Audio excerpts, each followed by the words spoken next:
Hello and welcome to the Women Changing the World podcast. I'm your host, Olivia D'Souza, and today I'm chatting with Leah Chandler. Welcome, Leah.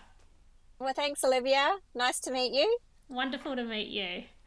So you are here because you are one of the amazing contributors to the book Women Changing the World. So tell me, who is Lee? Can you tell me a little bit about yourself?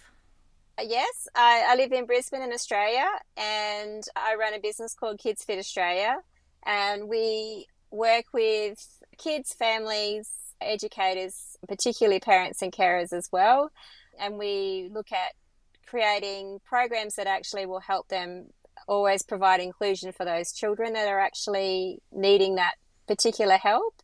We look at inclusion around disability, particularly kids that have autism, ADHD, and sort of disabilities along that side, more on the mental health as well. And we look at all those people supporting them, educators, parents and carers, and also other family members. Oh, wow. So what led you into that area?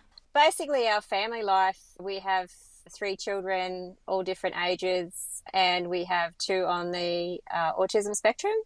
I guess one would be more Asperger's, even though the umbrella has changed slightly for how they diagnose now, ADHD, and one is in a special school and another one is in mainstream. So we've worked completely differently with those. And we've also got another child who is their sibling, who we've actually helped along the way learn how to be able to work with having siblings that are on the spectrum. So that's where we started. And we also saw, I guess, working with educators, trying to find our community, that educators burn out, especially the good educators that want to help children. There's a lot for them to do within a classroom situation. And we wanted to be part of that support to help educators understand how they could actually look after themselves, but also know how to have some tools and ways to teach self-care to those children that needed it within a classroom situation. And also parents and carers on the same side of it when they're at home or out, looking after themselves, but also looking after their children. Okay, so when you first said that you were doing that Kids Fit, I think it's to do with It's all active, well, sporty things. yes, So, right. yes. It's all to do with wellness. So it's yoga and mindfulness, fitness and wellness. So depending on what's needed, we work in that program for them. So is it classes that people attend, or is it educating educators and parents? Both. Okay. So okay. So how does it work? We started with working with kids in school situations, and found pretty quickly that educators and the family side of things needed some attention.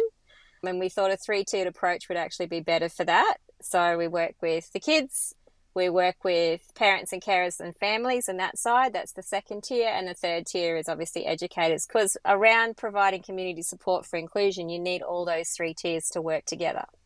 Wow. So you'd run a class within a school, for example? Yep. Yeah. Yep, or an early learning centre, depending on where we're needed. We work in a lot of schools, all different sorts of schools. We work in mainstream schools, early learning centres and special schools. We also work with like-minded organisations such as, say, an autism organisation. It could be foster care, because they see a lot of disability attached to foster care as well. So we work with whoever needs us basically in that regard, as long as we're working with those 3-tiered groups: educators, parents and carers, or kids. So that's where we work. That's interesting. And do you run out of school activities too? If a parent just wanted to go direct to you, can they take their kids along to No, classes? we don't tend to do that. We work more with the groups. We found that working with where kids are every day, Mm-hmm. where they're situated 7 to 10 hours, depending on whether they're in an early learning centre or in a school situation, is what was needed the most.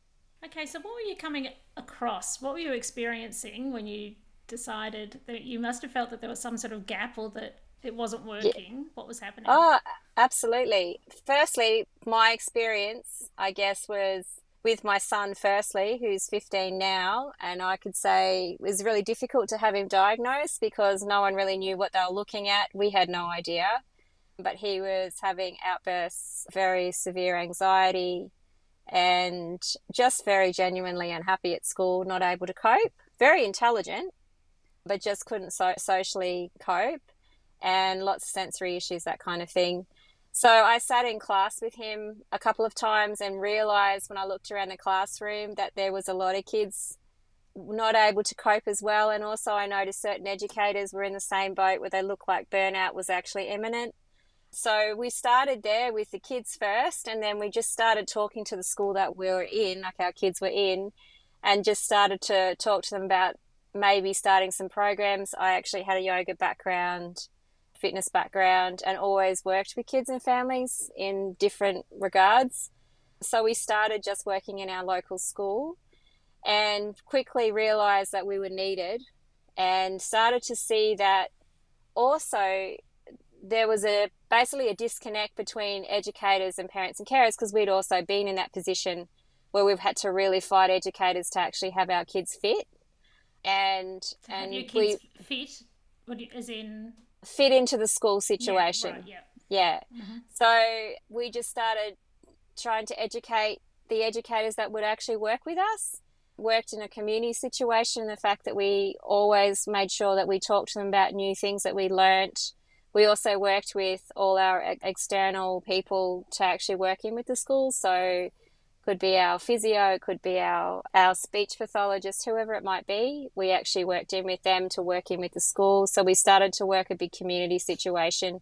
And we started noticing very quickly how much more help everybody felt better for it, how much more help everybody was getting. And I'm talking educators included. They felt like they were actually being supported as well, because not always in schools they get the support to learn how to teach self-regulation for kids.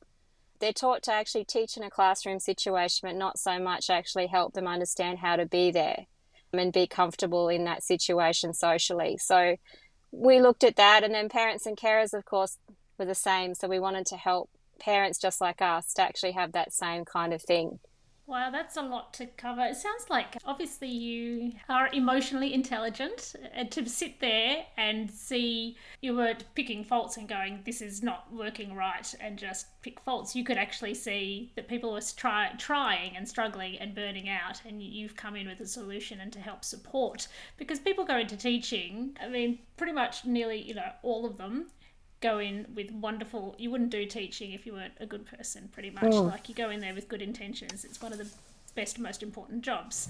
And so, it's so important what you're doing. I think it must be so needed, probably in every school. So Yeah, yes, I agree. It is. And we found even particularly mainstream schools where there's more and more kids in a very large group situation. So if you might have between 25 and 30 kids in a classroom that one teacher's working with and perhaps one teacher's assistant, that's a lot to cover for that amount of kids who are perhaps expressing emotional issues. They're already delayed in actually learning. Some of them are delayed. So they've got all of those kind of things to go with as well, plus all the social issues that they have or emotional regulation issues. So all of those things matter, and it means that the educator has such a big job, and they tend to need to be a few different things in the classroom, like a psychologist, a teacher of actually learning, and loads of other things that go in there with it. And they already have a huge amount of tasks that they have to comply with, so a lot of paperwork as well on top of that. So I feel for educators in the fact that I know what our journey's been like, and having to work with our situation with family and helping our kids struggle through what they're struggling through. And that's just one child, So, yeah, I totally have a lot of time for educators, especially the ones that really want to learn and help. And often they're the ones that burn out. So we don't want to see that. We want to see good educators stay in education and actually work with those kids, because they're the ones that are going to have the most impact. And the same for parents and carers. If you have parents that learn how to actually work with educators and vice versa, you create a very good community and very good respect, which I think is lost at the moment. So, what are some of the stories that you've seen? You don't, without having to name, specific people, but I've seen a lot of situations where educators will, when we've run sessions, educators will say, look, we can see issues with kids, and it's not just the usual, just developing later socially or whatever it might be. And we ask if we can help intervene with that, as ask the parents, and then they just get an outright no.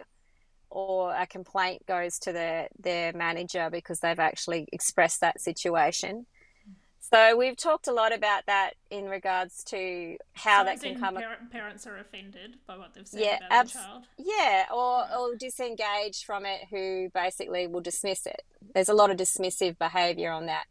And me being a parent on that side, I can actually relate to the fact that sometimes when life happens Mm. and you've already got other issues, you might have financial issues, other issues in your family in general. You could have, it might be running a very busy business, anything might be happening in your life, but these educators might not know that.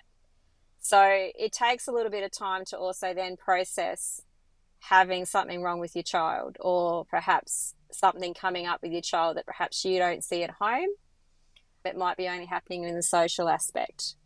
So I always talk to educators saying, look, just tread gently, because if you gently help them, like give them some ideas on how to help them if they're willing to hear that, just slowly talk to them, and down the track when they're ready, they may actually do something with that.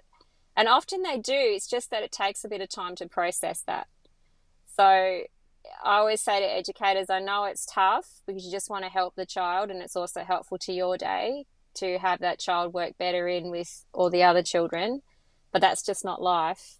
People need time to process that and actually ready to actually do something with that, because there's a lot of stuff that quite often parents have to do to work with that and take responsibility for it. But it is a process for people to develop that community sense with their educator, with their parents and care. It takes time. So we've just talked a lot about how that could work, and also putting it onto either the manager or the director of a business. So if it's an early learning centre, it should really come from there. So then there's a little bit more weight that's carried. So then the poor educators that are actually on the ground don't feel like they're constantly the one that's actually getting that shut down. It needs to be done in the right way and from the right person. So we talk a lot about that, and we just want educators to be okay, but understand the perspective that parents may have, and maybe put themselves in their shoes if they were a parent. And the same for the other side. Parents also need to see that sort of perspective for an educator as well, but it just may take time for them to see it. So do you have separate sessions with teachers then to be able to cover this kind of thing as opposed to all, Absolutely. yeah. Yes, we have a session called Move, Play, Focus, which is for educators. I mean, it's a practical hands-on session that is run for about 2 hours. We do a lot of moving stuff, so basically helping kids arrive at school or in a centre and find their focus in the day, learn self-regulation techniques that can help their kids, and eventually they can help them with it, but eventually the kids can learn it themselves to self-regulate. But we also cover mindfulness and self-regulation for the actual educator to know where they are, because actually it's very, very easy for them to focus on the children but not realise where they are with the stress level they have. I'm sure every educator that perhaps will listen to this will probably agree. And also to be able to see it in one of their other educators. So if they work with some close educators closely, they'll be able to see that and just be able to do some really simple things to help them. And the same with parents and carers, who run a separate session called Move, Play, Calm. And same thing, we work with a lot of different things with them, particularly show them how to use movement as an option to actually help calm down and promote a little bit more stability in their family, but also look at calm down techniques before they go to bed, how they can best set up that kind of thing. And when they're out, what can they do to actually help a child, but also how can they help each other as partners? So it could be mother and father, any partners that you have, how you can actually work together with them and actually see the burnout in each other, because often one parent takes on a lot of that and the other parent feels helpless. And we want to make sure we can give those self-regulation techniques to them, but also realise and recognise where they are before burnout's actually happening. That's important, isn't it? I mean, I think anything that we learn about guiding and helping kids or other people, it ends up being a bit of a mirror as well. And Yeah, you realize you have to actually walk the talk and look at your own regulation and all of that. definitely. So is there anything that you share in the book that you'd like to share with me today? In the book, it was a very, very difficult chapter to write, even though it's not a long chapter. It's based on our experience as parents. Being a fairly strong person, I always thought I was a fairly strong person, able to cope with a lot of things, quite driven, and was shocked to find myself at severe burnout. Very difficult to actually work through that. And I talked about a lot of how I felt about the guilt of actually having kids on the spectrum, that not so much having them on the spectrum, but not being able to protect them from things that actually happened in the community that were tough, and particularly at school and those kind of things where they were, bullied, or they were at the hands of things that happened at school that perhaps weren't correct. Those things, learning how to deal with that guilt of that and not being able to control that is a big issue for me. Yeah. And I'm sure most parents would feel the same way, because you go into protection mode for your kids. And I would also say just working out to reflect on that, deal with your stuff. It's really important to know where you are. And the reason we teach what we do now is because we want people to connect their mind and body, realize where they are, and then be able to move through that and not feel guilty for that. But we talk about finding the silver lining. So there's lots of things that I've learnt now that I would never have known if our kids perhaps weren't on the spectrum, or we weren't able to work with the great people we work with, educators and parents and carers, and all the great kids we work with. We've learned a lot about emotional regulation. They teach us a lot. We also learn a lot about how our community can work better. So I think finding the silver lining, even if it's just tiny, I call it a sliver, a sliver of silver lining is really important, because sometimes life can be pretty tough and it's hard to find it.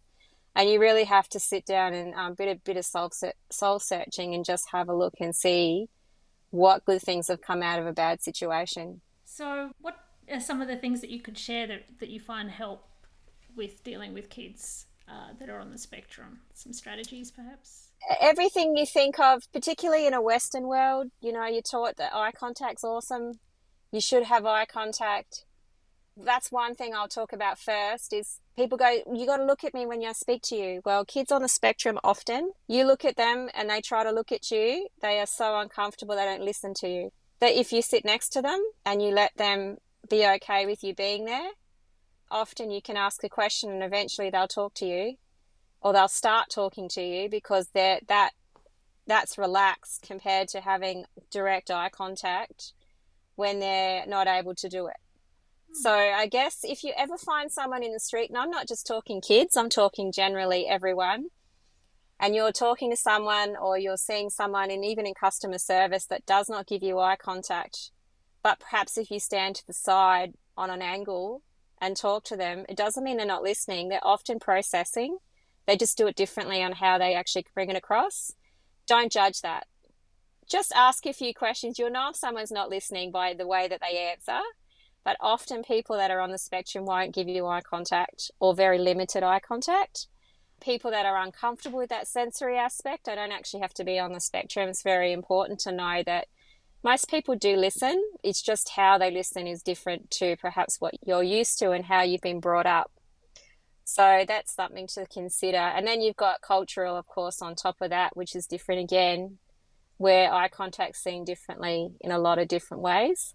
So yeah, don't judge that. I see people get very upset. I've seen a lot of teachers have a go at kids because they haven't given eye contact, and these kids are still growing and learning, but they just don't listen because they can't. It just totally makes them uncomfortable. But if you talk to them in a better manner to what they can do to learn, they will actually understand that. And over time, often there's give and take. They will learn how to do some of that eye contact, but don't never push it. But there are definitely people out there that just, that's not their thing.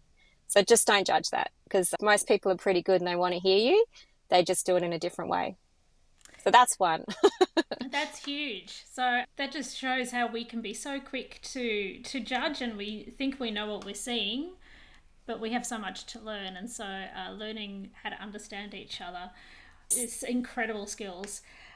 Well, relax about it. Relax. Yeah, chill out and stop judging. We've got to get out of our own way. I would love to keep talking to you, but we are out of time. So I'm sure there'll be so much more in the chapter. So I'm really looking forward to getting the book and reading it myself. And how can people connect with you? Oh, well, I have a website. Our website is kidsfitaustralia.com. So kids like kids with an S, fit like fitness, Australia, all one word, .com.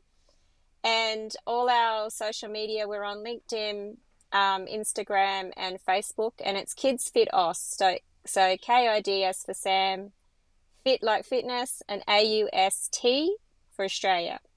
So you can find us on any of those three platforms just by searching that. Okay.